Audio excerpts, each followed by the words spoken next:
Controversial Aboriginal leader Geoff Clarke is fighting to stay out of jail after being caught out in $1 million theft. He was convicted in secret trials of stealing money intended for Indigenous communities.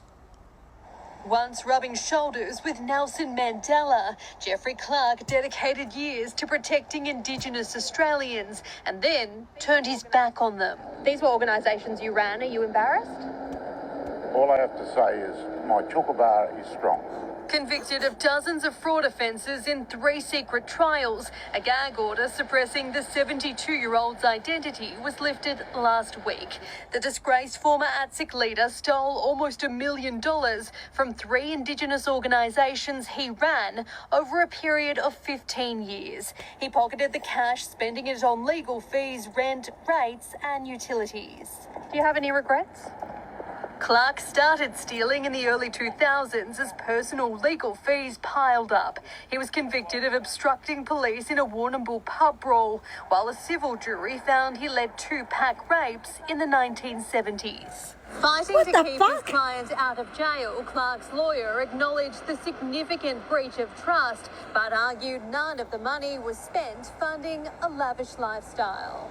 He has effectively devoted his entire life to advancing the interest of Aboriginal people through tireless advocacy. He'll return to court tomorrow. Controversial.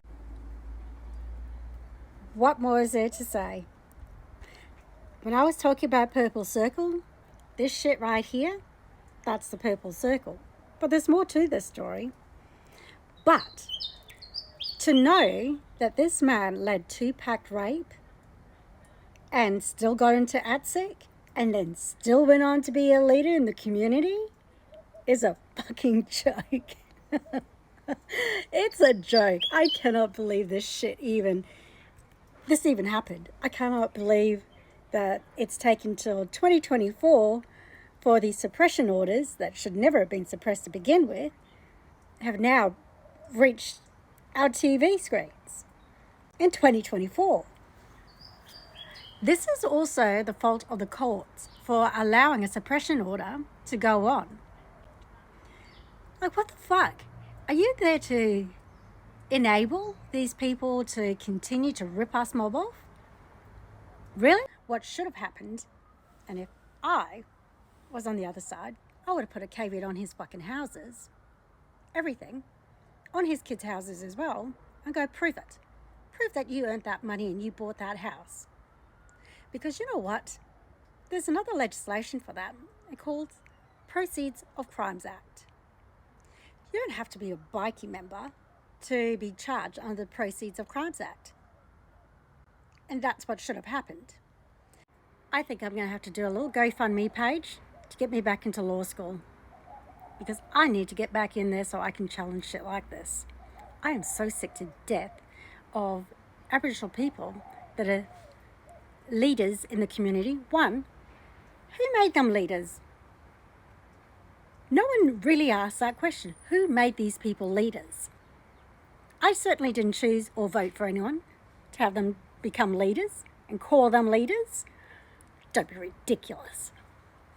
Secondly, the nerve of the court system allowing the fact that this man has gone into an Aboriginal piggy bank, put his dirty little hands in there, and then pays his lawyer.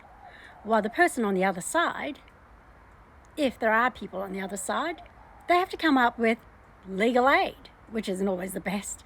Or the Aboriginal Legal Service, well, fuck, depending on which state you're in, they're not exactly the best either. But they allowed him to use the stolen money to pay for his legal service. What a fucking insult to the taxpayer, as well as the Aboriginal corporation that were ripped off, and the people that sit below it and around it. What an insult.